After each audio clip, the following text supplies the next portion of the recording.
Oui, allô? Si.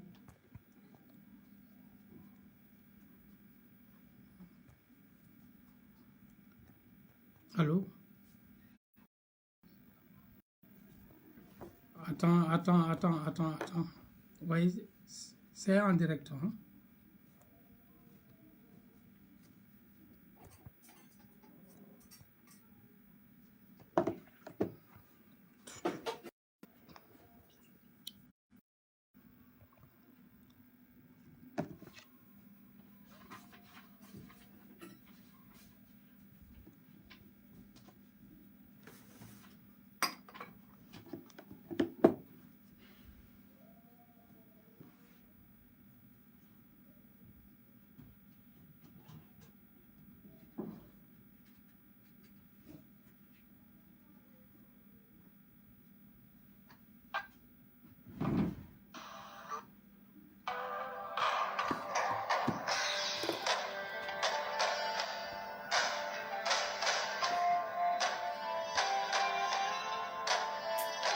Bonsoir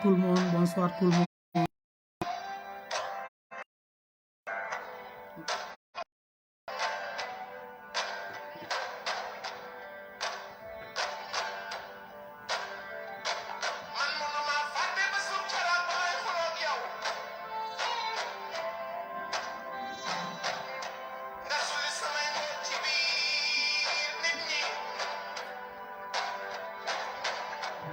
C'est bon, hein? Ok.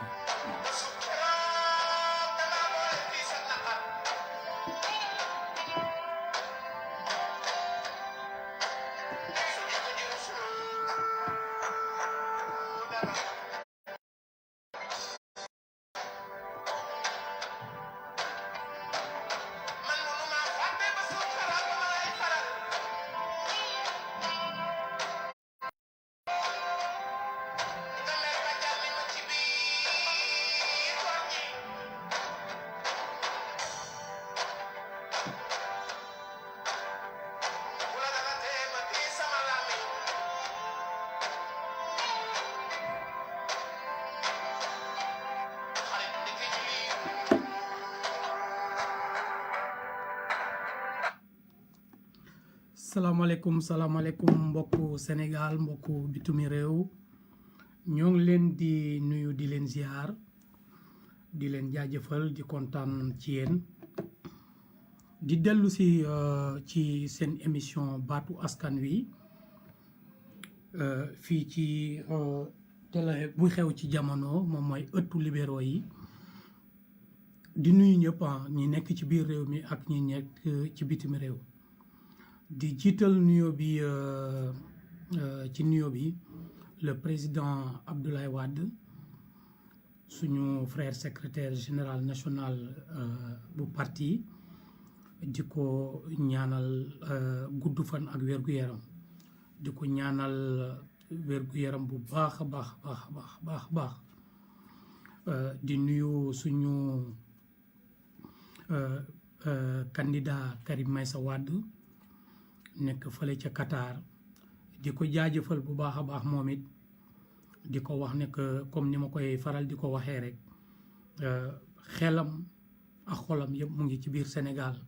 waaye ñun suñu wàllu bopp ñun ñii ko toogal fii suñu xel ak suñu xalaat yëpp moo ngi ci moom ma bantuwaat ko rek di leen xamal ne que émission bi tey jii dafa nar a ala dawme ndaxte nit ku màgg nit ku responsable kilifa dëggantaan moom la ñu invité ci émission bi ndaxte ñi nga xam ne gis nañu publicité émission bi gis nañ ne que tey jii dañu nar a waxtaan ak diaspora bi moo tax ñu tuddee ko thème bi la parole à la diaspora parole diaspora nag buñ ko waxee te ñu yëkkati kaddu gi nga xamante ne ñu yor kaddu gi nga xamante ne tey jii ci ëttu libéraux yi kaddu parti démocratique sénégalais yaakaar naa wàllu googu am na ko moom ka ko moom nag moom mooy suñu excellence Pape Saer Gueye Pape Saer Gueye jiite nekk d'abord secrétaire général adjoint ñu toftal ko ci ñi nga xamante ni ñoom ñooy adjoint wu président Abdoulaye Wade ci liggéey bi nga xam ne le parti démocratique sénégalais war na ko doxal kooku yaakaar naa d'abord moom mooy premier présentation bi deuxième présentation bi moom moo yor lépp loo xamante ne luy diaspora au niveau mondial fépp fu sénégalais nekk te nga bokk ci parti démocratique sénégalais yaakaar naa Pape Saer xam na fa nga ne te xam na la ngay dund ndaxte moom moo nekk en contact permanent avec la diaspora kooku nag c'est le mieux habilité à parler de la diaspora balaa nag ñu koy dugal dañuy am ay invité yoo xamante ne dañu jóge ci diaspora bi ñoo xamante ne war nañ waxtaan ak ñoom war nañ leen jox kàddu ñoom it comme dañu ne la parole à la diaspora mais ci lépp nag mooy coronavirus bi moom la ñuy waxtaane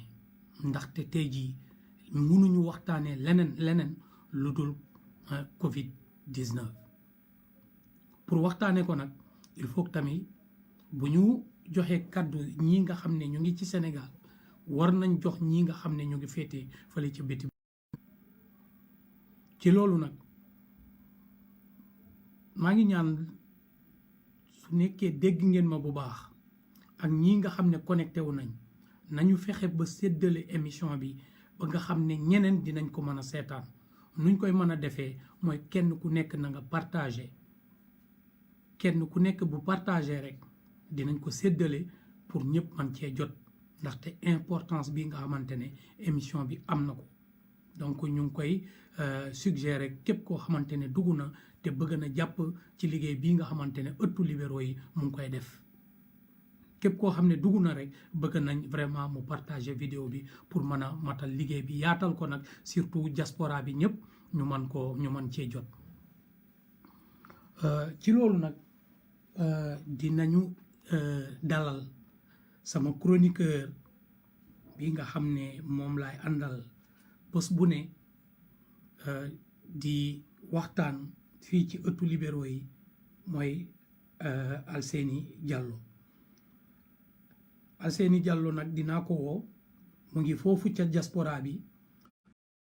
liggéeyam sax dem na ba nga xamante ne liggéeyam màcc na ci wàllu migration waaw ci wàllu migration kooku nag yaakaar naa pour ñu woo ko ci émission bi lu war la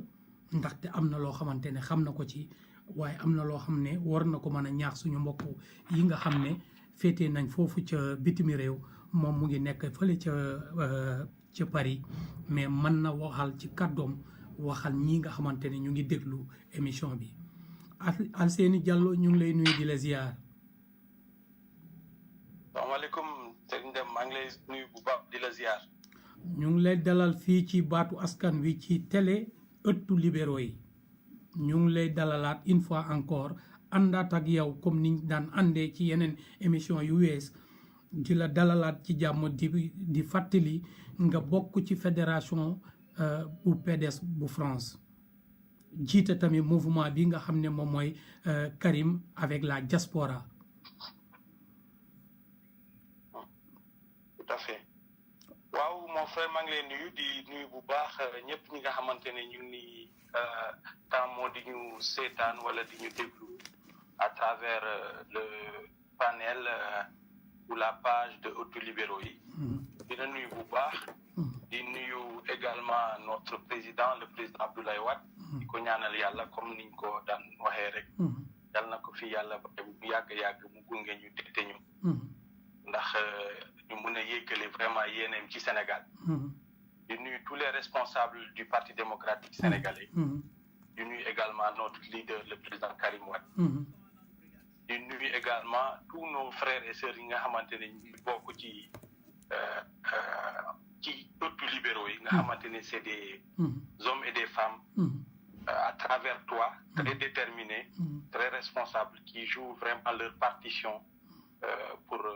l'éclosion du parti vraiment à travers le pays. Ñu ngi def un travail remarquable à travers les réseaux sociaux di wone que le parti vit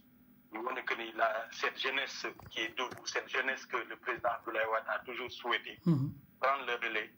et di en tout cas jeunes yooyu ak muy góor ak jigéen ñu ngi koy jëmmal bu baax à travers seen taxawaay peut-être yow ni nga koy defee nii y a d'autres également personnes qui le font nos sœurs Oulimata Kane Yandé Amadou Dramé les chroniqueurs Docteur Seck notre frère Amadou Dramé notre frère également Papa Yamar pour ne citer que cela vraiment lu am solo la ñu taxaw ci remercier leen di remercier également notre sœur Aminata Bellamy de la France qui joue également un travail extraordinaire. Donc toute cette belle équipe ces gens déterminés ñi nga xamante ne kenn fayu leen seen gëm-gëm seen bëgg Sénégal bëgg le président Abdoulaye Wade ñu engagé wu naan faw que également ñu continuer liggéey bi pour le président Abdoulaye Wade mais également pour le Sénégal. Donc ñooñu jar nañu baax xel bu baax a baax di remercier ñëpp vraiment di nuyu ñëpp jërëjëf voilà donc ci loolu damay ñëw rek yow mii nga xam ma fàttali yow mii nga xam ne yaa ngi tey jii ca France yaakaar naa bu ñu waxee la parole à la diaspora te lii nga xam ne moom mooy xew-xew bi nga xam ne mooy musiba bi nga xam ne lëmbee na àddina bi yëpp mooy Covid 19 France bokk ci réew yi nga xamante ne Covid bi sonnal na leen trop may laaj Alseyni naka ngeen di dundee ak feebar bi nga xamante ne am na foofu ca France. waaw tëju bi confinement bi. waaw c'est vrai que bu ñu waxee ni njàqare dalul si ñun. tiitaange dalul si ñun. xëy na dañuy peut-être wax rek. comme ça pour rassurer le peuple sénégalais. mais bi pandémie bi xewee ba tey. vraiment sénégalais yi dund en France muy que ça soit en France en Italie. en Europe particulièrement vraiment ñoom même njàqare bi lañu am même tiitaange bi lañu am. dañuy génn saa di dem ñenn ñi di continuer dem liggéey mais ñu ci bëri ñu ngi toog seen kër. pour seen njaboot. vraiment toog di ñaan yàlla vraiment feebar bi ñu won ko ginnaaw ci lu gaaw a gaaw. et feebar bi nag nekk na li nga xamante ne mooy comme jamono ji amaguñu benn pexe. mooy pexe bu ñu am mooy recommandation yi nga xamante ne mooy fajkat yi lu ñu wax. mooy confinement bi parce que pour nga mën a muccal ñi nga xamante ne ñu bëri. parce que feebar bi day non seulement day wàllaate mais day reye. te lu muy rey jamono ji ci Europe particulièrement en France Italie Espagne dafa bëri na trop bëri na ba nga xamante mënuñu def lu dul ñu tënku ci li nga xamante ne médecins yi wax nañ ko loolu nag tënku boobu mooy lan aujourd'hui bi mbir xewee ba pare dañ li gouvernement njëkk a def station médecins yi ak kii école te xam nga ku wax Europe wax xale yi nga nekk fi yore njaboot te nga war a dem liggéey fii amul ay naan non damay sama mbindaan moo may teel sama xale wala di comme ça il faut nga yóbbu leen soit école wala yóbbu leen garderie d'enfant mais bu fekkee ne yow léegi da ngay toog ñu ne la sa doom ñi nga jur foog nga garder leen kër ga kenn mënatu leen yor ci école yi wala ci loolu dafa métti donc boobaa mënatoo dem yow sa bopp mënatoo dem liggéey yaa ngi jànkonteel ak li nga xamante ne mooy le vide nga nekk sa kër nekk ak sa njaboot nekk ay xale nga xamante ne tàmmoon nañu génn dem défulewu xëy na dem école jàngi mais également dañuy am période boo xam ne dañuy défulewu parce que xale mën ko contenir suñu appartement yi rëyul noonu mën ko contenir ci kii conditions yi dafay metti dafay difficile donc également nga mën a toog sa kër xëy na gouvernement ay fii jël nañu ay matukaay nga xamante ne mooy entreprise yi mooy gouvernement bi pour mën a dimbali nit ñi xam nañ ni fii bu fekkee ne liggéeyoo daanaka munoo am dund képp koo fi gis pratiquement ci liggéey munoo fi lijjanti parce que lijjanti yi ñuy wax mooy fi ngay lijjantee mooy fi ngay xëyee dem liggéey tout à fait tout à fait mais munoo jóg di naan damay dem non da ngay dem liggéey mais bu fekkee ne mënatoo dem liggéey buñ la jàppalewul beneen affaire lay doon mais nag ñu ngi quand même sant yàlla di ñaan yàlla vraiment ñu won ginnaaw ci lu gaaw a gaaw inchallah feebar bi amiin parce que feebar bi jamono ji inchallah jamono ci lëmbee na àdduna kiital na nit ñëpp kiital na ñëpp ba pare ñun nag aussi ñu nekk ay borom kër non seulement fii ci France mais nekk tamit ay borom kër foofu ci Sénégal c'est-à-dire mën a nekk ay nit ñi nga xamante ne yore seen i njaboot foofu donc seen njaboot tamit compté wul ku dul ci ñun moo tax dañuy rafetlu bu baax peut-être aujourd'hui aussi mesures yi nga xamante ne en partie gouvernement Sénégal jël na ko ci wàllu dimbali vraiment les familles au Sénégal xëy na peut-être man sama wàllu bopp mooy li ñu jagleel diaspora bi su ma sañoon man du ma wax ne dañ koy rejeter parce que diaspora bi fii tamit am na ñi nga xamante ne sonn nañu parce que dañuy xëy amatuñu liggéey parce que ñoom dañ doon liggéey peut-être un peu dans le secteur informel bu ñu xoolee suñu mbokk yu bëri nekkoon sur de la Tour Eiffel ak ay sénégalais yu bëri ñoo nga xamante ne ñu ngi bàyyi ko Espagne ñëw France di fa daan dooleem et tout léegi lieu yooyu yëpp nga xamante ne foofu lañ doon dem pasek touristique foofu yëpp dañ ko tëj mais ñooñu naka la ñuy def waaw day métti moo tax benn wàll bi dañuy naan waaw xaalis bi président Macky Sall daj la diaspora bi war nañ ci kii man de sama wàllu bopp su ma sañoon xaalis boobu 12 milliards yooyu ñu utiliser ko comme sama morom yu bëri ñu ko waxee ci réseaux sociaux yi tabax ci hôpital bu mucc ayib comme ni ko président Abdoulaye Wade defee woon parce que yaakaar naa ni xëy na ñun bu ñu rombee fii mooy fii ci Europe ak foofu noonu ci Afrique particulièrement Sénégal nit ñi dinañu gën a jox fulla wala jox farata bërëbu fajukaay aujourd'hui hôpitaux yi gis nañu ni Sénégal hôpitaux yi seen nu ñu mel donc aujourd'hui bu ñu rombee corona bi te dañuy ñaan yàlla ñu romb ko rapidement il faudra prendre en charge cette question-là pour que vraiment nos hôpitaux qu'on puisse construire des hôpitaux dignes de son nom parce qu'aujourd'hui amatul ay non damay évacuer nit ci France mënatul nekk France fii la affaire bi gën a bëri donc bu ñu amee des hôpitaux dignes de son nom on a vu nos médecins c'est l'occasion aussi suñu médecins yooyu xëy na ci Sénégal ñu delloo leen njukkal ñaanal leen yàlla gën leen kattanal gën a di ngeen leen dëgëral may leen gudd fan wér ak wérle ndax ñu mën a yëggali seen liggéey foofu noonu ci Sénégal parce que ñu ngi def seen liggéey bu mucc ayib gis nañ ne nu ñu nekkee di xeex jàngoro te vraiment yàlla mu ngi leen may ndam donc bu ñu ñëwaatee fii nii ci suñu situation par rapport ak li ñu jagleel diaspora bi ce serait bien ñu jël loolu vraiment ñu tabaxee ko benn hôpital au Sénégal ce serait très bien maintenant nag il serait bien également peut-être que jàngoro bi moo tax ba ñu gis ay jafe-jafe yu bëri ci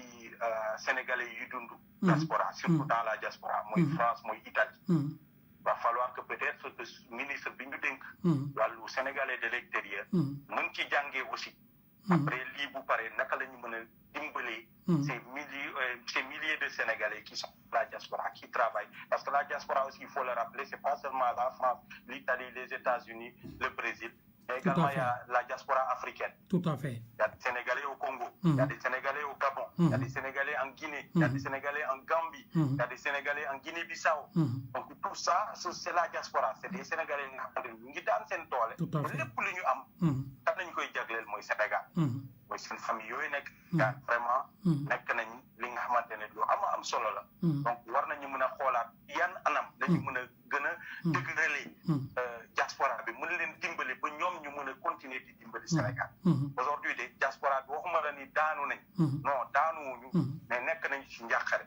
dañ leen di ñaanal yàlla Sénégalais yi fi dundee. Vraiment yàlla gën leen taxaw.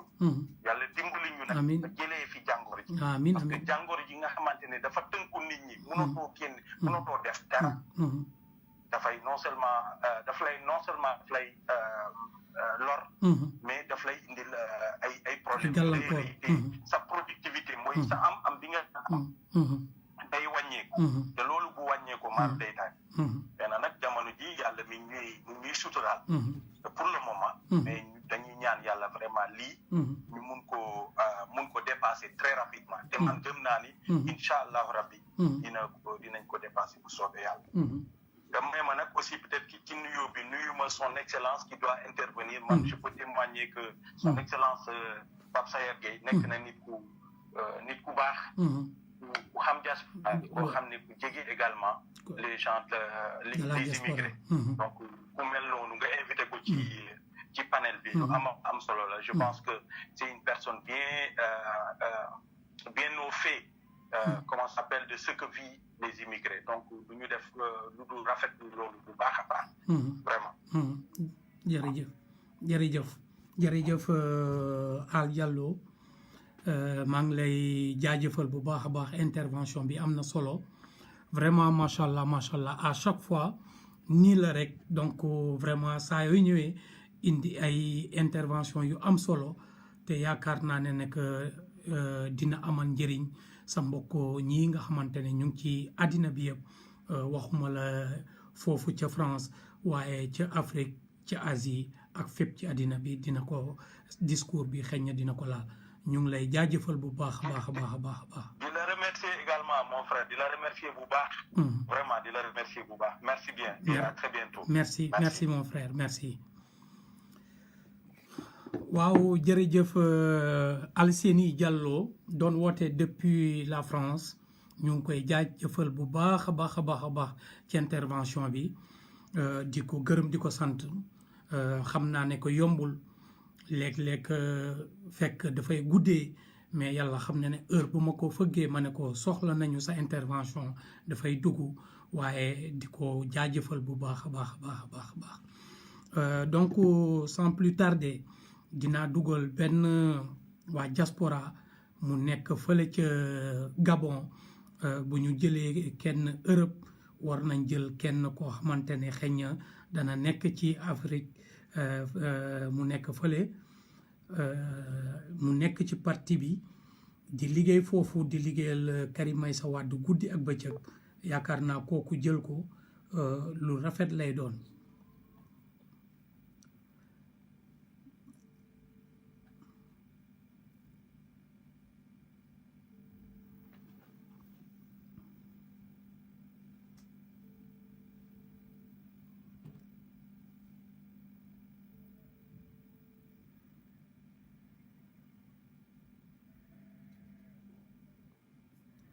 voilà donc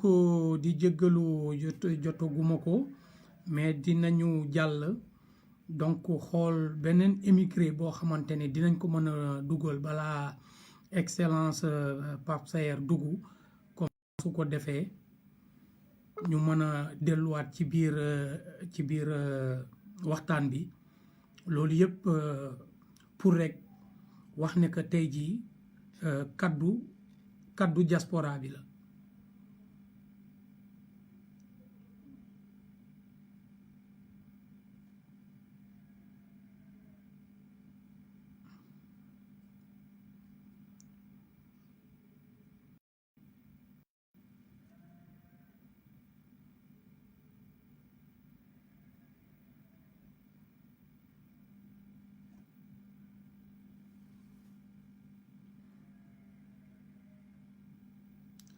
voilà di jëggalu rek donc doon bëgg a contacter gars yi mais dafa mel ni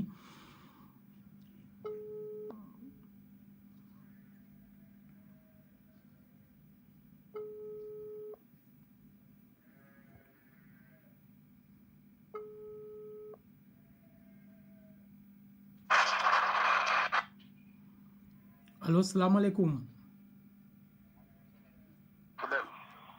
waaw kooku wala Adama. allo waaw. ma ne Lion rek benn yoon. ñu ngi jaar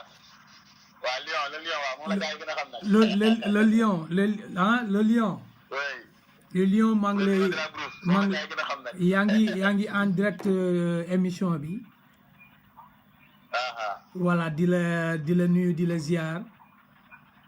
jaajëf ok. di fàttali wala di jox kàddu bi nga nuyoo askan gi wax leen fan nga nekk nii. voilà donc. jërëjëf. voilà. jërëjëf monsieur Deme ñu ngi lay sant di la gërëm. jërëjëf.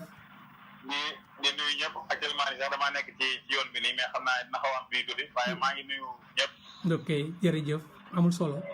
di rafetlu sa liggéey aussi ci liggéey bu rafet bi ngay def. jërëjëf. ci taxawaay bi nga am ci li xew ci jamono ji. jërëjëf actuellement nii. jërëjëf. waaw ñu ngi koy rafetlu bu baax a baax di ñaan yàlla yàggal taxawaay bi. amiin. ak man ci ba yéen ji nga am ci Sénégal ak ñi nga am ci askan wi lépp suñu borom jàppale ba nga mën koo àggale. amiin. léegi ci waaw di nuyu ñëpp nag man maa waaw présentation bi rek. waaw man kon Lion de la Bouche gars yi xam naa ne gars yi xam nañ ma. waaw gars yi may gis léeg-léeg ci Facebook bi. yaa ngi ban réew. may àddoo fii ci Brésil nga nekk. Brésil ci Rio Grande do Sul quoi ci Rio Grande do Sul. ok. région Porto Alegre. maanaam suul bi daal. ok. allo. maa ngi lay dégg ñu ngi lay dégg bu baax ñu ngi lay dégg. waaw ñu leen doon leen saa rek aussi di comme émission bi am solo xam naa ci wàllu. léegi dañ la doon bëgg di la laaj naka ngeen di dundee yéen foofu ñen ñi émigré yi nga xam ne da ngeen nekk foofu ci Brésil nan ngeen di dundee Covid 19 bi ndax foofu yéen moom bokku leen ci confinement bi yéen moom da ngeen di liggéey normal amul kii wala yéen naka la affaire yi mel foofu ca Brésil.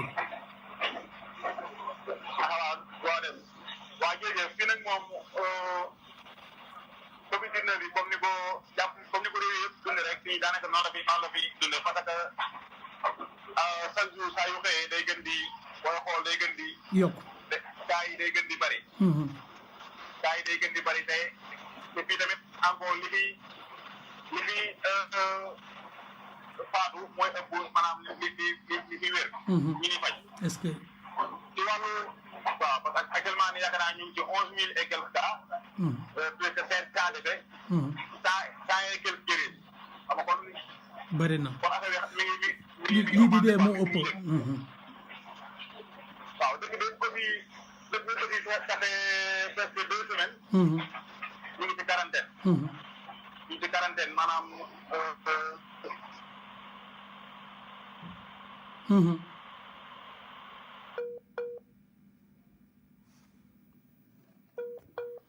waaw gars yi xam naa ne dafa nekk ci métro bi wala mu nekk ci oto mais mu ngi dellu si voilà. waaw dama nekk ci yoon bi sax mais ma ne ak loogaa yi maanaam béréb jaayukaay yi ak béréb yi daje yi maanaam salle de musculation yi ak maanaam football yeeg yooyu yëpp dañu ko arrêté fi mu toll nii. ok waaw daanaka ay benn usine daal ñooy liggéey ça fait 15 jours ba ok may génn nañ 15 jours quarantaine mais dañ jokkaat yeneen 15 jours fi mu toll nii yoo xam ni dañ ko yokkaat waat te affaire bi ci confinement bi affaire bi fi mu toll nii yoo xam ne yàlla kenn xamagul fan la yem parce que day gën di actuellement nii moom wax dëgg yàlla day gën di yëg rek waaw maanaam ci ñun Sénégalais yi nag wax dëgg yàlla tamit ñu ngi leen maa ngi nuyu Sénégalais yi nekk Brésil yëpp ñu rafetlu jërëjëf ñu ngi leen di nuyu au passage waaw waaw maa ngi nuyu au passage parce que tamit wax dëgg yàlla respecté nañ conseil yi nga xam ne si moom la waa mi joxe jërëjëf loolu mooy yoon parce que Sénégal yi ëpp day jaay ñi ay place nañu yor ñi nekk ci mbedd mi di jaay mais depuis que ñu joxe ñu levé quarantaine ba tey jii nga xam ne si ñoom ñëpp ñu ci kër yi wax dëgg yàlla ñu ngi ci kër yi toog ñu ngi ci kër yi toog waaw ñu ngi sant yàlla tamit aussi man dégg benn Sénégalais boo xam si tamit moom tawat ji laal na la wala benn Sénégalais boo xam si am na benn jafe-jafe alhamdulilah amagu fi alhamdulilah information wax dëgg yàlla jërëjëf waaw mais xanaa ñuy ñaan rek suñu borom dimbali ñu ba mbir mi daal yàlla teel ko fay yemale ci réew yëpp waaw parce que su continuer daal xam naa dina gën a indi na gàllankoor ba pare mais su continuer day gën a garaaw waaw parce que dina gaa yi xaw actuellement ni wax yàlla gaa yi xaw nañ jaaxle parce que am liggéeykat borom kër xam nga est-ce que tàmm liggéey waaw boo dee toog presque 20 jours nga toog ci kër génn doo demoo fenn loolu boo dee nga jaaxle waaw moo tax nag il faut ñu doon ñaani rek doon ñaani te gën a taxaw ci mbir mi tamit gën a respecté maanaam conseil yi nga xam ne si moom la ñuy jox ko nit ñi pour ñu respecté ko waaw ndax mbir mi moom wax dëgg yàlla jurul xeet ndax réeree la parce que fii nii boo xool usine boo xam ne si day employé plus de 1000 personnes bu xëyee xëy tëj loolu ay caaxaan loolu lay du caaxaan waaw jërëjëf waaw parce que tamit ñu bëri ñu ci ñàkk fii boo xoolee tey ñu bëri ñu ci ñàkk liggéey ñu bëri ñu commencé peut être di wàññi seen effectif bi xam nga kon loolu xam nga tey ku ñu wàññi état bi tamit liggéeyatoo da ngay gën a problème waaw waaw kon mbir mi daal noonu la demee fii wax dëgg yàlla macha allah macha allah na lool waaw métti na waaye yal na yàlla saafara rek ma ne ko métti na waaye yal na yàlla saafara yàlla sàmm leen fa amiin voilà te ngeen gën a respecté lii nga xamante ne moom mooy seen mooy réew yi ngeen nekk rek consignes yi ñu joxe foofu ngeen man ko respecté rek pour mën a nekk ci jàmm bu ñu nee nañu toog rek nañu toog ku ñu jox nag autorisation nga liggéey nga mën a respecté loolu rek liggéey wàcc du dugg sa kër voilà yal na leen yàlla sàmm donc Lion ñu ngi lay nuyu di la ziar di la jaajëfal voilà comme maa ngi fàttali yaa ngi milité foofu ci PDS bu nekk foofu ci Brésil waaw donc jërëjëf man xam naa la sa bëgg Ablaye Wade jërëjëf ñu ngi jóglu baax na di sant aussi tamit ci bàyyi xel gi muy bàyyi xel jërëjëf waaw di la xamal ne kontaan nañ ci yow ñu ngi lay ñaan suñu borom gën laa may kattan ba liggéey bi ngay liggéey suñu borom nga xool ak ndam lu rëy jërëjëf am nañ kontaan dañ mbégte xam naa woote def naa leen ndax dañoo nekk yoon nii waaye incha allah benn yoon xam naa dinañ ci waaw dina gën a waaw jokkoo bi dina gën a leer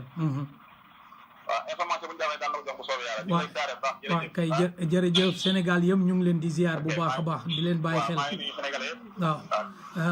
Pape Sayer Gueye tamit mu ngi leen di nuyu man nga waaw voilà donc man nga continuer suivre comme ça nga mën a déglu intervention voilà incha allah jërëjëf xam naa maa ngi dégg nii gën a teewlu émission bi incha allah incha allah jërëjëf ok monsieur le jërëjëf voilà donc ñoo ngi jéggalu ci qualité sonore bi dafa nekk ci yoon di ñibbi si këram di doog a wàcc donc mais yaakaar naa l'essentiel a été entendu donc nee na feebar bi nu mu jaaxalee réew yëpp noonu la leen jaaxalee ñoom ñi ndaxte borom kër bu ñu naan bu daan xëy di gont bu demee ba nga xamante ne nee nañ la toogal rek jaaxle nga bu nee jaaxlewuñu rek li Alseyni wax sànq loolu rek la bantuwaat wax ne que yëf yi métti na te fépp la méttee waaye nag sant yàlla rek ñu ñaan yàlla rek yàlla yemale fii feebar bi te mu bañ a law ba nit ñi delluwaat ci seeni activité voilà donc di jaajëfal ñëpp di ñëw nag di woo excellence Pape Sayer Gueye comme ça su ko defee moom mu mën a addu ci lii nga xamante ne moom mooy la parole aux immigrés la parole à la diaspora donc ngeen may ñu mën koo jot léegi rek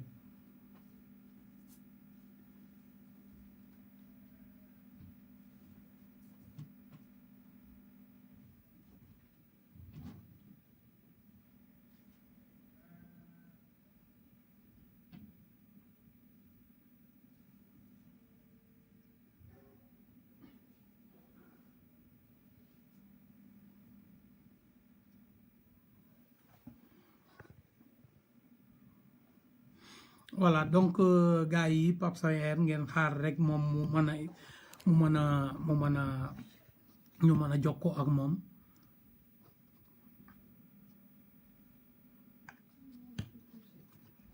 voilà di leen jaajëfal rek di wax ne que ñëpp ñii di seetaan ñu ngi leen di ziar bu baax a baax di leen jaajëfal yéen ñii di déglu na ngeen partager émission bi pour mën a vraiment jottali ko ñeneen ñi donc loolu mooy tax séddale bi muy mën a mat na ngeen ko partager. allo Boubacar. oui salaamaaleykum excellence. ça va bien na nga def. maa ngi fii grand Yamba yaa ngi si jàmm. ñu ngi sant yàlla bu baax a baax alhamdulilah. naka njaboot gi yëpp. ñëpp a ngi leen di nuyu. waaw diaspora bi yëpp instant yi ñu ngi toog di la déglu. jërëjëf. voilà tey jii yow la ñu waxoon ne que dañu newoon dañuy waxtaan ak diaspora bi mais dañu ne ku bëgg a waxtaan ak diaspora bi nga bokk ci parti démocratique sénégalais dafa am yoon. dëgg la. yoon gi nag moom mooy jaar ci yow mi nga xam ne président Wade moo la xool nga doy ko mu wóolu la dénk la diaspora bi donc looloo waral ñu ne ginnaaw bu ñu joxee ñaar wala ñett parce que mënul yaatu ñu jox kaddu diaspora bi jox nañ kenn léegi kaddu gi mu nekk fële ca Brésil jox nañ kenn koo xamante ne mu ngi foofu ci France waaye kii nga xam ne mu ngi Gabon jotuñu ko xam naa problème de connexion bi la ñu jox la kaddu gi tey jii lan ngay mën a wax un mot de salut d'abord ci ñii nga xamante ne ñu ngi lay déglu ci Sénégal ak ci bitim réew. jërëjëf cher frère Boubacar Deme. jërëjëf. maa ngi lay nuyu. jërëjëf. di jaarale ci yow. nuyu mbooleem secrétariat national bi. jërëjëf. nga xam ni ñoo yor lépp lu jëm ci réseaux sociaux yi. jërëjëf. di leen féliciter. di leen encourager. di wax ni ngeen di liggéey rafet na. jërëjëf. parce que respecter président Ablaye Wade. respecter suñu candidat Karim Meïssa Wade. respecter le parti. mooy xool ku ci ne liñ ko jox. ngeen am woyef ak yëg. ak solidarité ak discipline. jox ma baat. ci émigré yi. duppee ko ci responsabilité bi nga xam ni. frère secrétaire général national. jaarale na ko ci ñun rek. waaye ñun ak yéen ak émigré yi ñoo ko bokk. jërëjëf. kon yéen a ngi ci liggéey bi. te yoon bi ngeen jaar. madame Kane waxoon naa ko. initiative yu mel nii. fédéré. mbooleem compétence ak responsabilité yi nekk ci secrétariat national bi.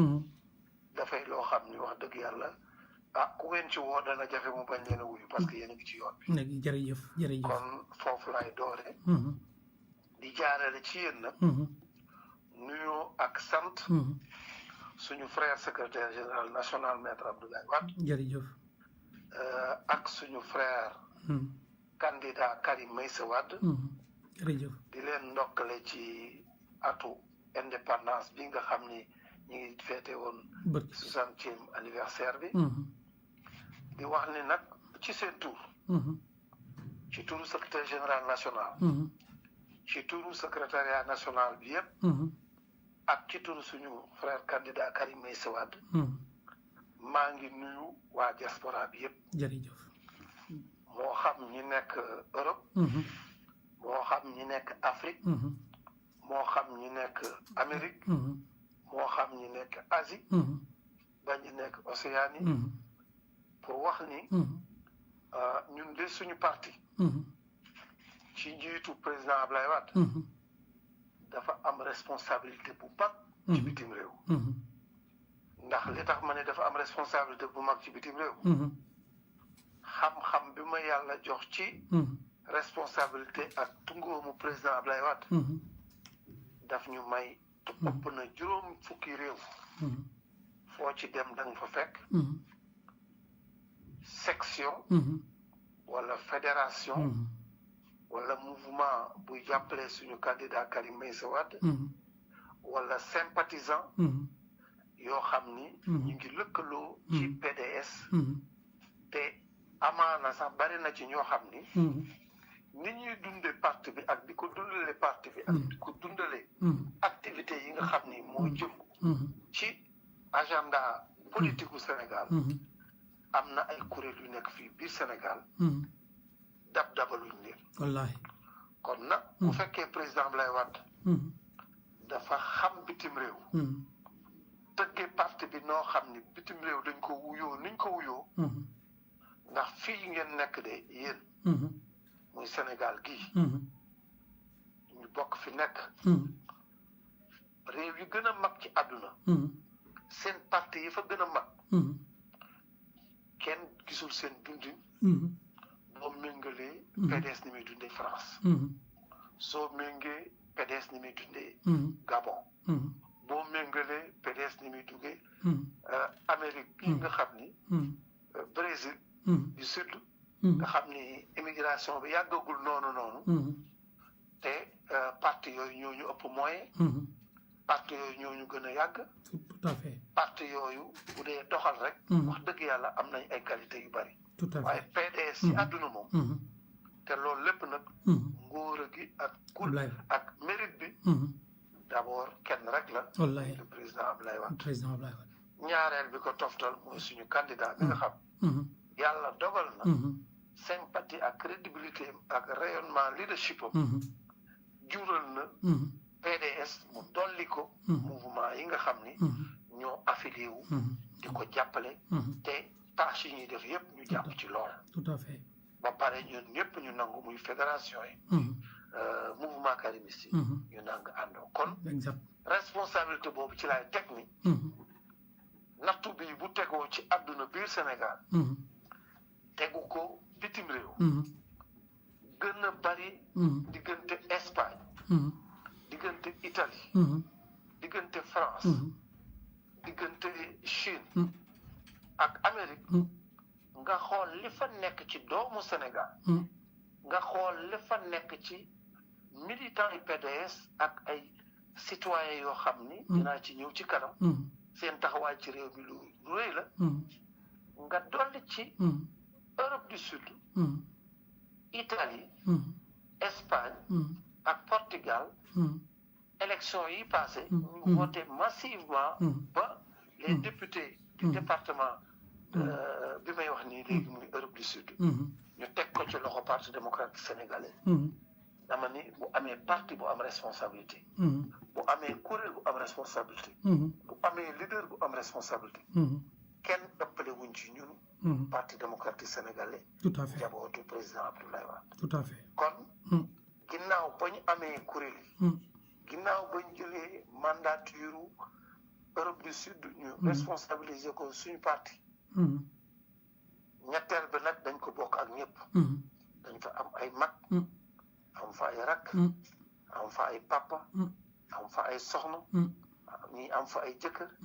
ñii am fa ay jarbaat ba pare yaafuusuñu nag ñàkk yaafuus gi dafa dugg ci kër yi ba dépense yu bari sooxee na fi mu wallahi dëgg la jàngale arrêté nañ école yi xëy na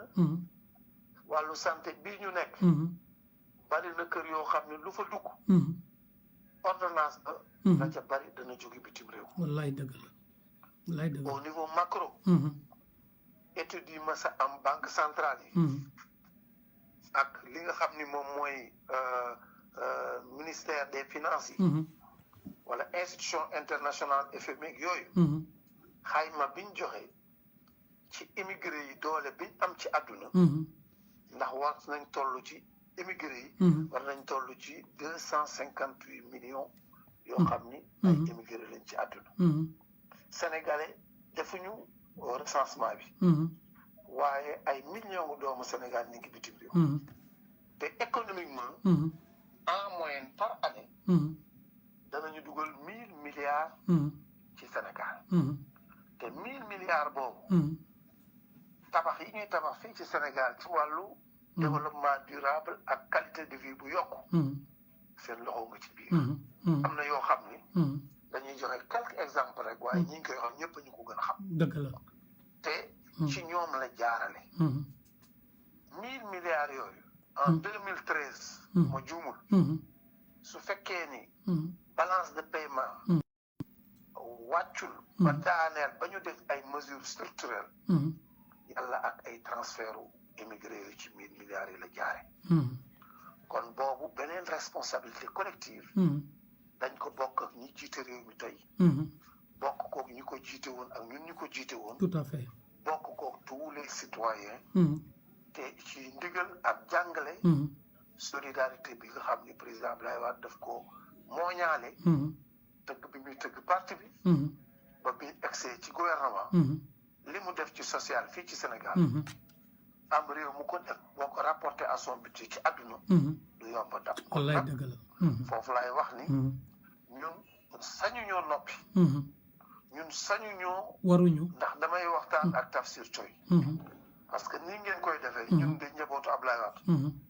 kenn ku ci ne day déglu sa morom parce que moom la yàlla jox mu jiite communication bi yor baat bi bu jamono tolloo fenn fi dañuy waxtaan mu dama sayar man de li ma gis te ñu tëggee ko di ko doxali mooy PDS solution la PDS lu xew ñun ñoo war a jóg taxaw ñun lañ ci am askan bi am yaakaar ginnaaw bañ jëlee ay responsabilité jox ko état bi moo tax lii fi xew bi président Macky Sall wootee suñu parti en toute discipline dans le respect intérêt supérieur Sénégal ci la dugg ci ni kat mi ngi jàpp ci lépp luy indi coronavirus bi ñu daan ko ñu def ko ci transparence jiital xam ni defaluñu président assemblée kooku suñu président groupe parlementaire wax na ko xeexaluñu président de la république xeexaluñu parti dëgg la xeexaluñu kuréel kenn ku ne sa bopp ak réew mi ngay xeexal lépp lu ñuy def intérêt crypto personnel dañ koy teg fële ànd ba noon bi du mën a jaar ci suñu jubóodiku wala suñu waroo gisee ba mën fee sax tout à fait kon boobu responsabilité lay tënkee ñun kon à l'extérieur ku war a wax rek dañoo war a jàppale ci wax may masawu nag mboolem kuréeli PDS yi ak citoyen yi PDS ak ñi nekk PDS ak ñi nekkul PDS di wax ni mbir mi dafa xam nga bi mu xewee ak léegi niñ ko waxee état yi nga xam ne mooy état d'accueil nga xam ñooy njaatige doomu Sénégal yi di njaatige doomu Malien yi di njaatige africain yi exact di njaatige asiatique yi exact njaatige chinois yi di njaatige français yi di njaatige suisse yi di njaatige italien yi ñëpp ku génn sa réew rek émigré nga réew ma nga nekk nag li ñu lay ñaan mooy ni nga ko waxe woon léegi rek Al Seyni Diallo bu koy nuyu wax na ci lu am solo en tant que Karim Afrique Diaspora kuréelam bokkati encore ci fédération PDS donc waa Porto Alegre Lyon ñu décrire ñoom it seen situation foofu kon pour wax ni lépp li nga xam ni réew yi ngeen nekk dogal nañ ko na ngeen ci ànd ci ak xel ànd ci ak discipline ànd ci ak nag la ngeen ci apporté tout à ndax fait la ngeen ci apporté boo xoolee man de am naa réseau bu tudd réseau africain pour la gouvernance des migrations keroog 2012 bi pouvoir bi changé de main janvier 2013 laa ko créé wut sama récépissé di ci liggéey ba tey bi may waxtaan ak kenn ku jiite suñu réseau boobu ci Espagne ñuy waxtaan dani ma solidarité bi ngay wax nii ak yow ni nga ko waxee nii gaaw ci parce que ñun bërki dem rek door nañ muy lan muy am nañu liggéeyatul am na ñoo xam ci chômage chronique lañu nekk am na ñoo xam ni chômage technique la ñu nekk parce que tëj nañ seen entreprise te amaana fay ñu leen am na ñu ñuy fay am na ñu nekk ci réew yi nga xam ni xëy na waa réew ma ñu ngi génnee ci social di joxe ay nourriture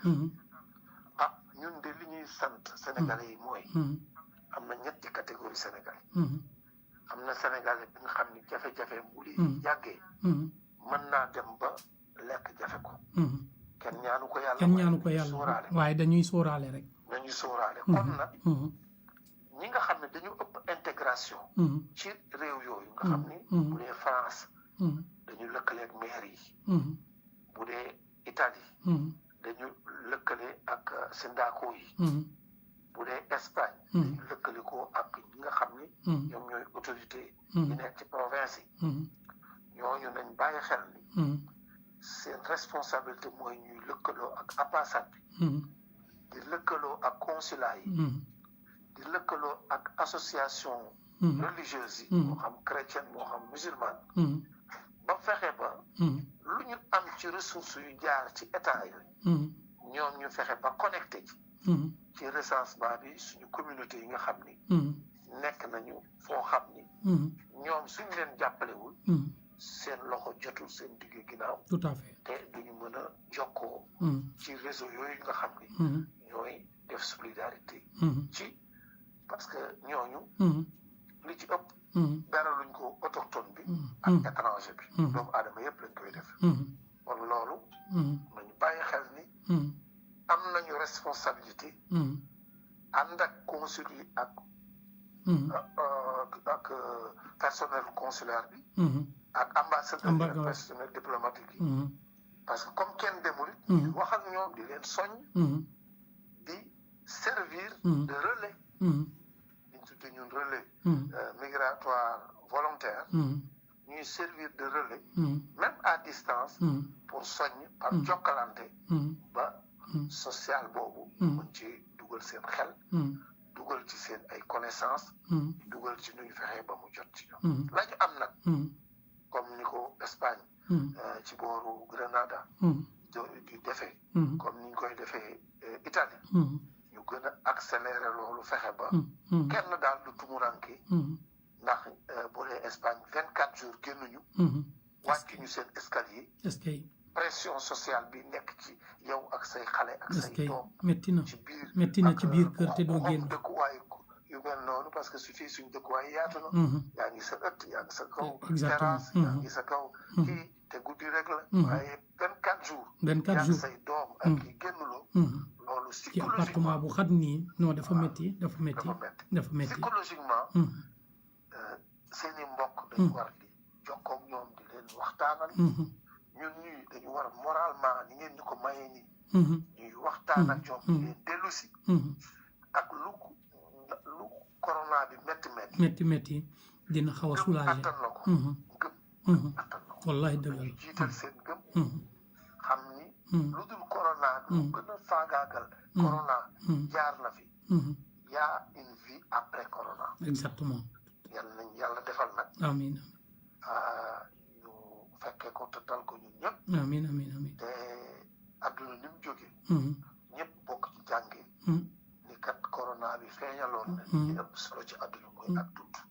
li ëpp ci solo ci adduna mooy ak wér est-ce que mooy dëgg beneen dimension bi nga xam ni bëggoon naa ñu waxtaan ci réew mi nga xam ni mooy Sénégal bu ma ko jëlee exemple ñàkk am épargne boo yónnee fii Sénégal dana feeñ lool dana feeñ waaw état waaw côté financière bi moom waaw dana feeñ lool mesure yi nga xam ne nag état bi jël na ko man somme bi duma ko apprécier parce que Sénégalais de l'extérieur suñu xoolee seen poids ak critères yu bari lu ñu leen defal rek doyul wallaay dëgg lu ñu leen defal rek wallaay waaye nag lu mu doy ak lu mu doyul lu ne la ca PDS toujours di jiital mooy la transparence et puis ñu ce qui est important ñoo xam ne dafay aw ci yoon lu am bett day am équité day am lu am solo transparence ndax ressource état bu jógee ba génn frontière war naa jaar ci yoon ba fu tànk bi ñun ñëpp mën a seede ni fii de moom la gënoon a yey fekkoon ni fukki junne fa war waaye tànk dugg la fa ñu ne fukki junne woon moo gën waaye tànk bi fi dugg fii di ko jaaral ak niñ ko doxalee ko na yoon loolu nag crise yi ci ambassade yi ci consulat yi virtuellement nii virtuellement parce que loolu lépp fi mu ne ko gisee yombul ak toogaay yombul am na plateforme yoo xam ne état bi ci ambassade ak consulat ak sénégalais yi mën nañ teg ay plateforme yoo xam ne day def écoute day déglu nit di déglu alerte yi di déglu proposition yi di jàllale information yi exactement fexe ba concertation exactement ak une concertation mu def au moins triple comment dirais-je planification benn boo xam bu sélectif la entre l'ambassade le consulat ak les principaux responsables des émigrés deuxième bi nekk au niveau opérationnel boo xam ni relais yi ñoo fa nekk troisième bi les réseaux sociaux yi nga xam ni c'est au niveau des communautés directes nga xam ni foofu c'est le niveau populaire si ñetti niveau de planification yooyu mën naa yombal naka la ñuy fexee ba yëf yi di egg ci kii ñi nga xam ne ñoo ku ne fi nga nekk boobu tamit proposition la woon boo xam ni yaakaar naa ni suñ ko jàllalee c'est important boobu ça parce que xam nga tey jii ñoom ñëpp tey jii sénégalais fu mu nekk ci réew yooyu rek dégg nañ lii nga xamante ne président de la république wax na ci somme boobu ngay wax ne que jarul yow nga ci apprécier ça waaye mu néew mu ndaw mu bëre somme boobu li ci am solo bu fexee ba nga xamante ne kenn ku nekk la nga ci moom rek yow dana la fekk réew ba nga nekk loolu yaakaar naa ne xeeb su boobaa dootu ci amati mais donc dispatching boobu daal moom moo ci am solo mooy bi nga wax donc sénégalais yëpp nag ñii nga xamante ne ñu ngi ci diaspora bi dégg nañ ko waaye ñu ngi naan naka lay demee ndax dinañ fi teg plateforme boo xamante ne dina mën a agsi ci ñii nga xamante ne ñoom ñoo yellool moom ndax duñ ko politiquer ndax y a beaucoup de questions yoo xamante ne ñu bëri ñu ngi ciy posé wu donc loolu diaspora bi ñu ngi doon xaar yow boo ci waxee xeeñ na di nga am ay tegtal yoo xamante ne di nga ko mën a ci joxe te autorité yi ci yii di par rapport ak émission baatu askan wi dinañ la ci mën a déglu. loolu tamit xam nga planification bi damay woon triple planification niveau lay nekk au niveau de ni ma ko jëlee exemple Espagne wala France wala Côte d'Ivoire wala Gabon kooku mooy au niveau du pays concerné mais au niveau central ici à Dakar seen force Covid-19 bi war nañu intégrer des acteurs de la migration moo xam ay député yi diaspora la moo xam ni ay responsable lañ yoo xam ni nekk nañu pour le moment fii ci Sénégal te am nañu réseau am nañ connectivité am nañ expérience ancien diplomate lañu exactement ñu jël daal ñoo xam ni seen qualité seen compétence seen expérience ak seen expertise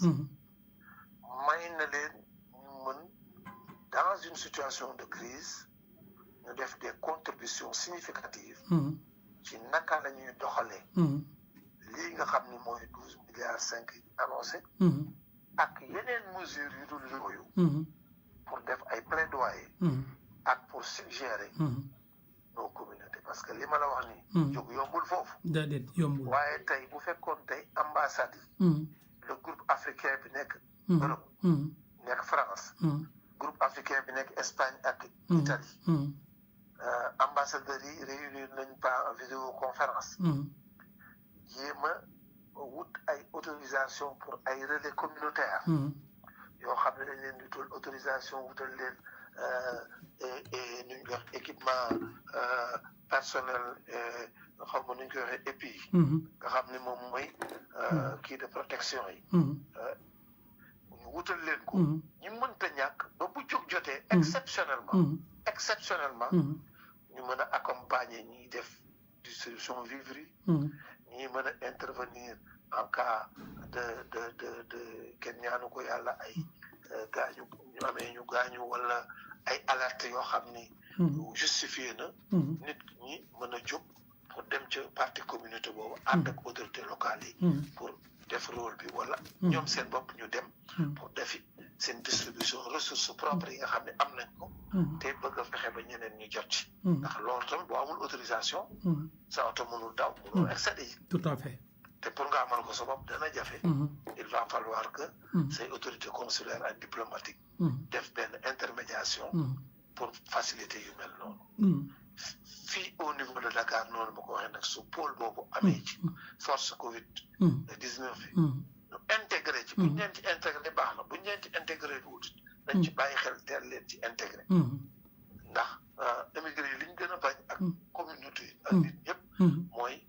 ñu leen di administré nga def dara te boole wala gérer sans ñoom dañ leen di administré effectivement defal leen dogalal leen xalaatal leen ko nangu te loolu day indi déficit de communication exactement tout à fait te day indi rupture yoo xam ne ëllëg mën na ko ay rupture yoo xam ne mën na préjudiciable ci préparation retour émigré mën na indi ay problème ci problème de mobiliser seen épargne ak seen engagement ci ay investissement ak développement économique du pays mën na indi ay fracture sociale entre ñoom ak seen ay njaboot ndax période de crise dafa sensible te doomu aadama fokk looy def rek nga sóoraale ci ni boo ko apprécier moom dana ko apprécier boo ko évaluer dana ko évaluer te mën na ko jural ci comportement wala ci taxawaay loo xam ni soo ko jaaralewul yoon day nekk victime réew mi nekk victime tout à fait kon daal man xam naa ni dama leen di sant parce que wala fi neen li duuf ci nag bi yëpp xajul ci cin bi waaye balaa nga doon pare rek dafa am benn laaj bu ma goon kii rek xam nga président Wade dafa fonkoon diaspora bi ku fonkoon la diaspora ku fonk diaspora bi la voilà donc ci waxin sa ci laa ne ku fonkoon mais ku fonk diaspora bi la moom jamono yi nga xamante ne yor na nguuru Sénégal yor gouvernement Sénégal ban politique la gënoon ci bàyyi xel diaspora bi ban politique parce que am na loo xamante ne xëy na yow dund nga ko ci yow war nga ci mën a addu pour ñi nga xam ne fekkeewuñu ñu xam wala ñi nga xam ne xamuñu woon ñoom ñu xam waaw. waaw politique gu président Abdoulaye Wade li ci jiite mooy bi mu ñëwee gagné en 2000. ñi mu njëkk a recevoir au palais. man maa doon porte-parole di. diaspora bi. diaspora bi la njëkk a recevoir au palais. parce que. ñaareel ba. bi nga xamee ni. ñëw na gagné toog. dafa woote li ñuy tuddee symposium des Sénégalais de l'extérieur. mu ne dafay laaj. ban partenariat. la Sénégalais yi nekk bitim réew bëgg am. ak état bu Sénégal. nan lañ ko gisee. mobiliser affaires étrangères. mobiliser ministère yépp yi nga xam ne yor wàllu économie wàllu développement. ñu mobiliser diaspora bi près de 500 personnes yoo xam ñoo fayal seen bopp. ñu ñëw ànd ak banques yi ànd ak ministère démembrement ministériel yi nga xam ñoo yor problème mu suuf. ak ñi nga xam ne ñoo yor problème mu sécurité ak problème mu carte d'identité. ak problème mu état civil nga xam les questions consulaires. les questions économiques. les questions sociales les questions comment dirais-je les questions artistiques. domaine yëpp ñu teg ko ci table bi. pendant 72 heures ñu réfléchir. def ay propositions. des professionnels des secrétaires. ñu def secrétariat wu commission yi. ñu def benn document de contribution. mu jël ko. créer nag ay bànqaas. créer man la njëkk a nommé ci wetam. un ambassadeur itinérant chargé des Sénégalais de l'extérieur. muy ambassadeur thématique. parce que boo demee France ay Jacques Delors. ay anciens présidents ñooy doon ambassadeur thématique. parce que loolu expérience bi. expérience la boo xam ni. te daf ko bëggoon jox benn dimension institutionnelle. bi nga xam ni sax lam ca bëggoon sax eggu ca. waaye li am solo mooy. da doon affirmer gis-gisam. pour wane ni présidence. siège du pouvoir exécutif am na démembrement institutionnel buy liggéey ci affaire immigré kon tur bi ki ko doonoon amul solo mais moom solo bi mu jox immigration ñaareel bi mu nommé un ministre chargé des émigrés ñetteel bi mu gëstuwaat texte yi santuñu ko ñu dox ci ministre yi affaires étrangères ba ñu toiletté texte yi ñu tegaat conseil supérieur des Sénégalais de l'extérieur est-ce que dotal leen de ressources ministère bi mu dem ba ministère bi benn département le ministère de l'immigration mu dem ba def ko 4 est-ce que créé fa fonds d'appui à l'investissement des Sénégalais de l'extérieur mais comme ñoom ñu ngi dugal ci réew waruñu tooree naan lan la ñuy dugal dañu seet bu jógee ci budget bi jëm ci ñoom pour ci wàllu développement mais xëyul rek def ci ay milliards yu bari dafa commencé woon ay somme test pour que échec yi ñuy am ak évaluation ñu mën a dem ba boobu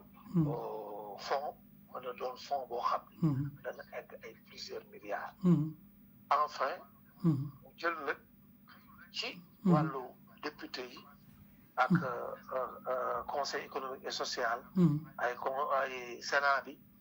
ak assemblée bi moom da ko jaaraloon ci parti plus tard lañ ko institutionnaliser mais boo gënee les prémices parce que fépp fu ñuy dogale rek dafa dugal Sénégalais ba pare defal leen loo xam moo gën fal mooy ressource fonds politique yi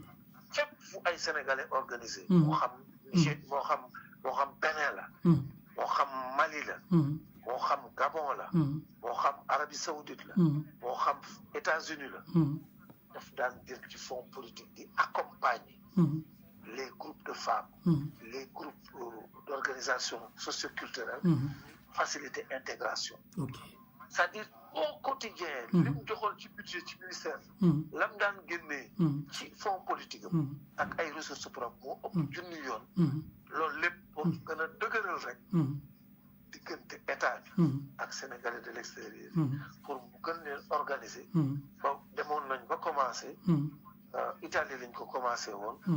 la caravane des petites et moyennes entreprises ni ñu daan defee fii PME yi kii ministère des PME yi ni ñu daan defee fii ay forum ci biir ay régions yi yóbbu ko à l'extérieur moom ci boppam su génnee ci réew bala moo def dara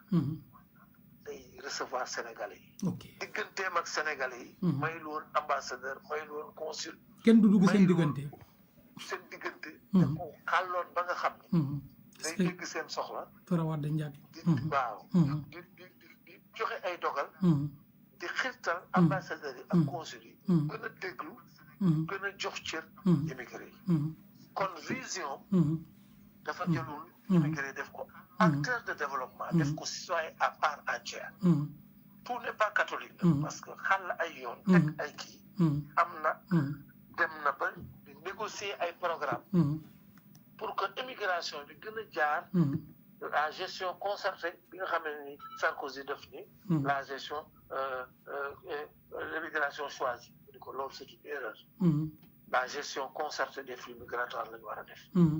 dem na ba Zapatero ñu am ay programme nga xam ne li ñu soxla ci seen ay emploi ñu identifier ko fii former leen def ko de manière transparente pour que nit ñi def une immigration légale boo xam da ngay am sa visa dem foofu nag il faut le regretter il y a eu des dérives il y a eu des échecs il y a eu des gens qui n'ont pas facilité le programme gouvernement bi mu koy tëgg aussi mu jël ay 25% demander exiger au ministre ñu réserver ces terres-là ak ces équipements-là ak ces opportunités de financement pour les émigrés. Est-ce que bon malheureusement foofu aussi il faut le regretter amul woon réponse bi mu war a am exactement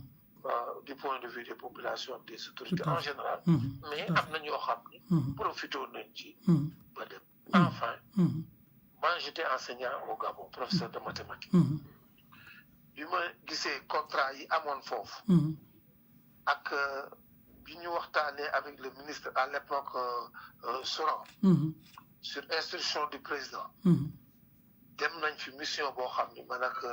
le conseil chargé des suivis bu ministère à l'époque monsieur Ndiaye ñu def fa mission pour que cadre yi nekk foofu professeurs yi xëy na mënuñu leen fay salaire comme Gabon ni mu mele woon noonu mais ñu accompagner ko ay paquets faciliter leen accès ñu am ay terrain faciliter leen accès au niveau de beaucoup d'autres produits yoo xam ni état bi mën na leen ko yombalal su ko defee ñi nga xam ni bëgg nañu teel a rentrer si ñu rentrer si pour que ñu participer au développement donc daal vraiment moom gis-gisam dafa yaatu jëm ci macha allah te dafa doon renforcer confiance u immigré yi ba am na ay cadre yoo xam ne ci foofu lañ ñëwee ba léegi am na ci kenn koo xam bëgguma tudd turam ndeysaan xam naa ne su dugul ci ëtt bi da koy wax Marseille laa ko fekk ndeysaan tey ci prof yi ñuy tudd gën a tudd fii la mais bokk nañ ci ñu ko convaincre ak programme Ablaye ba benn jour tase nañ mu ne ma sayar de su ma ñibbisee yàlla ak yoon est-ce que mi ngi ñëw assistant la duggee université il est professeur il est tout le temps mi ngi ci télé mi ngi ci rajo yi te retour am boobu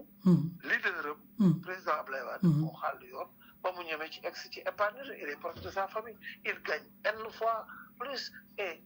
en rapport avec fii niveau de vie fii ak niveau de vie français boobu amul woon liggéey à kii daa boobu fekk na conférence du sud la zone sud au niveau de diggante Lyon ak Marseille ak Bordeaux dañ ko daan defee Abdoulaye da daan jël enveloppe soutenir ces initiatives d'étudiants pour ñuy réfléchir sur naka lañ mën a encadrer donc daal moom daal politique am institutionnellement dafa jàppoon ci immigré yi socialement dañ affrété nañ avion 4 avions Gabon di ramener les Sénégalais ba ci seen tuq xam nga li ñu naan tuq xam nga wolof boobu ay matelas ñu defal leen chaque 2 familles benn conteneur est-ce que am na ñoo xam ne retraité woon nañ c'est des milliers de Sénégalais ndeysaan affrété ay sur budget du Sénégal est-ce que laajul kenn benn institution wala benn kii bi problème mu Libye bi éclaté ñun ñii nous faisons partie des derniers avions à quitter. Moi j'étais dans l'avion amaana sax mënoon nañ ñu daaneel avion rapatrié Air Sénégal le frère Karim Wade était à l'époque ministre d'État yor donc le transport aérien c'est dans son bureau lañ defee les réunions ñu jël avion avec l'état-major particulier dem lu état yu mag yi woon sax def état Sénégal def na ko ñefe ba am autorisation d'atterrissage ñëw jël doomu Sénégal yi bëggoon dem volontairement ñu ñëw keroog wàccuñu sax ñun tarmac bi lañ wàcc ak kii aéroport mais génnuñu aéroport bi jegewul est-ce que lépp ci capacité diplomatique am ak respecté bakkanu Sénégal def na ko ay Angola def na ko ay jël na sax avion présidentiel à chaque instant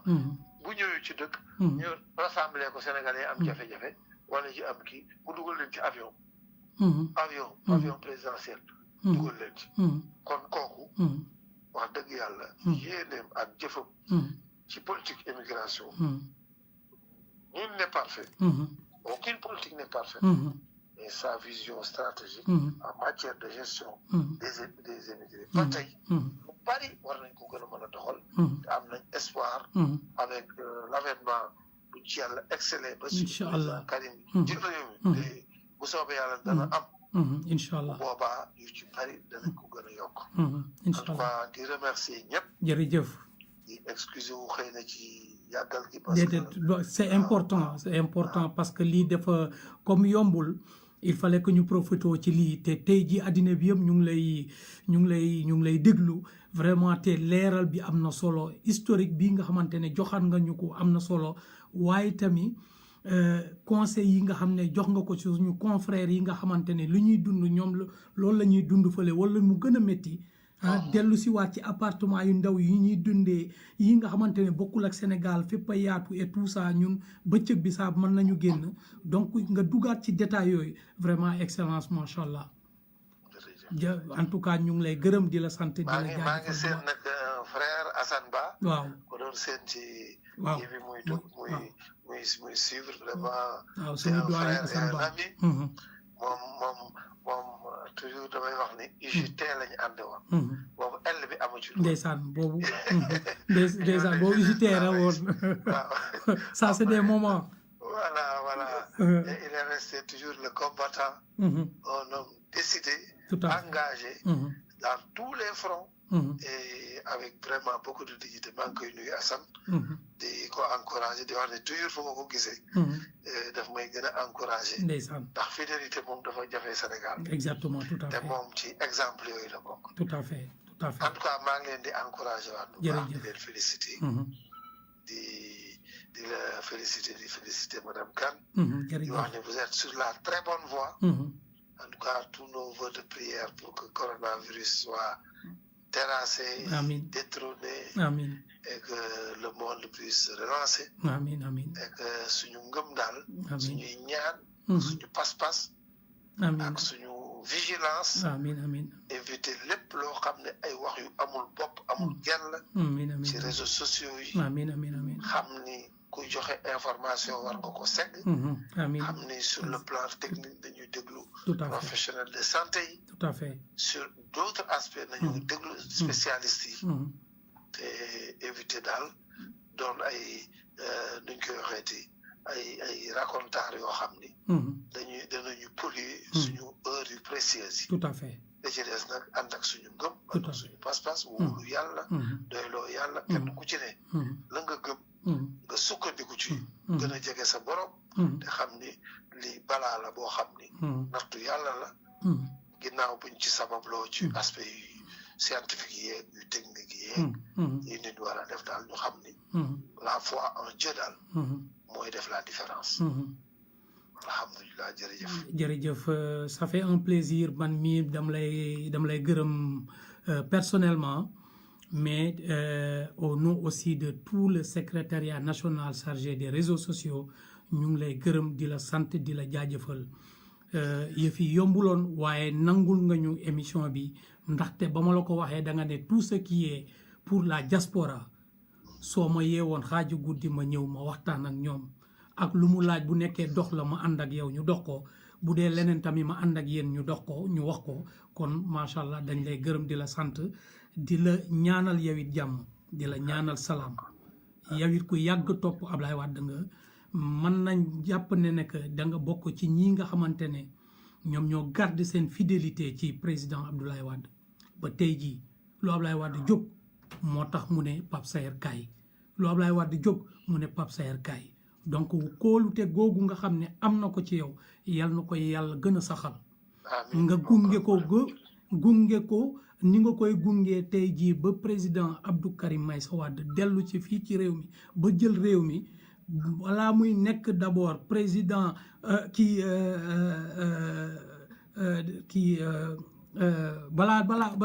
balaa dara di xew ñu def ko président de la république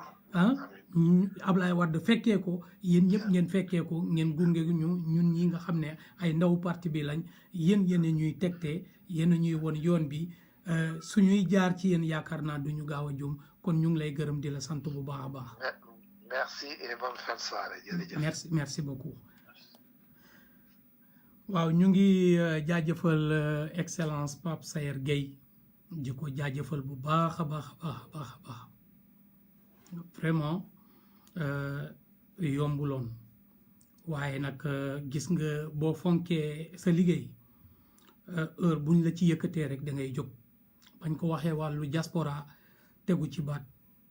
kon loolu mooy wane ne que Pape Saer Gueye amul dara lu ko tax a jóg leneen lu dul diaspora bi leneen lu dul liggéeyu président Abdoulaye Wade waaye gunge suñu frère suñu candidat Karim Meïssa Wade ci loolu la nekk guddi ak bëccëg boo ko ci yëkkatee rek mooy yëkkati nga ko ci lu mu bëgg kon ñu ngi koy jaajëfal bu baax a baax on a pris son temps on a pris beaucoup de son temps mais donc ñu ngi ko ci amuñu fayam daal ñoo ngi gërëm suñu doyen suñu grand Assane Ba mu ngi koy jaajëfal léegi moom it mais Assane Ba kenn ci parti démocratique sénégalais la kooku gaynde la yàlla xam na ko kon Assane Ba ñu ngi lay ñaanal jàmm di la ñaanal salaam mbébét bii nga xamante ne am nga ko te parti bi am ko yal na ko yàlla matal yàgg ngaa gunge président Ablaye Wade yàgg nga 2012 ak léegi tey ji yaa ngi gunge président Ablaye Wade ak le candidat Karim Meïssa Wade tey ji ku taxaw takku Assane Ba taxaw na takku kon ñu ngi lay gërëm au passage di la jaajëfal bu baax a baax ci liggéey bi donc di la wax ne que ñun ay ndaw lañ dañoo ñëw fekk yéen ngeen am benn dynamique mënuñu am leneen lu dul benn dynamique boobu ndaxte ci yéen la ñuy xool ci yéen la ñuy gëstu yéen a ñuy tette tamit voilà donc ñu ngi leen di jaajëfal bu baax di jaajëfal sama intervenant yëpp Alseni Diallo maa ngi koy nuyu di ko ziar intervention bi am na solo waaye di nuyu sama frère Lion de la Brousse mu nekk benn sénégalais tudd Adama Ndiir mu nekk fële ca Brésil donc di ko jaajëfal bu baax a baax waaye di bokk di nuyu toute la diaspora en entier l'Europe Afrique Asie Amérique Océanie ñoom ñëpp fépp fu sénégalais nekk ñu ngi lay nuyu di leen wax ne que on est de tout cœur avec vous li ngeen di dund mu métti na mën naa ne plus que ñun ñi sénégalais lu ñu métti ndax Covid 19 bi la muy def métti na am na ay sénégalais yoo xamante ne tey jii ñu ngi toog am na ci ñoo xamante ne ñu ngi toog foofu liggéeyatuñu ñu ngi toog ci seen biir kër yi aniewu donc ñu ngi ñaan sénégalais yi nga xam ne am nañ seen frère wala seeni sœur wala seeni mbokk yi nekk foofu ci diaspora bi nañ leen jàppale ci lii nga xamante ne moom mooy woote yi nañu dégganteeg ñoom nañu leen di soulager won leen que lii yàggatul nañu corona bi dañ koy xeex te dañ koy daan incha allahu rabbi loolu moo taxoon tey ji ñu ne dañuy jox diaspora bi kaddu pour ñu wax ñu xam ne fàttewuñ leen ndaxte fu ñu féetee sénégalais yi amul kenn ci ñun koo xamante ne amuloo mbokk ci diaspora bi koo xamante ne mas na laa jàppale kon ñooñu vraiment xalaat leen ci émission yi baax na moo tax tey jii ñu jagleloon émission bi diaspora bi ñoo ngi jaajëfal ñëpp suñu sœurs yi donc su ma limee juuma donc ñoom ñëpp Binta Diagne maa ngi lay nuyu au passage donc di jaajëfal ñëpp waaye spécialement un grand chapeau au secrétariat national chargé des réseaux sociaux Yandé machallah Lenks big up machallah One Love gisee ñu ngi lay ziar bu baax a baax Dramé machallah chapeau donc Pape Yamar vraiment machallah yéen ñëpp ñu ngi leen di sant di leen gërëm docteur Seck le grand docteur gis nañ sa coono chaque jour yaa ngi ci émission bu ne yaa ngi addu malgré sa liggéey foofu nu mu méttee foofu ndaxte jamono yi seen jamono la waaye tey jii bàyyi nga soo wàccee ci liggéey bi rek yaa ngi ci réseaux sociaux yi soit ñu ngi lay invité ci live yi soit ñu ngi lay invité ci panel yi wala ñu ngi lay invité ci yeneen rajo wala ci yeneen télévision donc ñu ngi lay big up bu baax a baax Alseni Diallo donc Samba Ba grand Samba Ba ñu ngi koy nuyu di ko ziar di profito di nuyu waale waa Thiès yëpp di ak suñu frère Ndiaga Diaw mi nga xamante ne Amadou Dramé invité woon na ko waaye di ko naan xam naa ne sous peu de temps xëy na ci émission yii di ñëw wala bii di ñëw incha allahu rabbi dinañ ko mën a jël pour matal lii nga xamante ne amoon na ko yéene waxtaan ak sénégalais yi dimanche bi passé te antuwul raison technique ñoo ngi jaajëfal ñëpp di sant ñëpp di gërëm ñëpp di leen naan asalaamaaleykum wa rahmatullah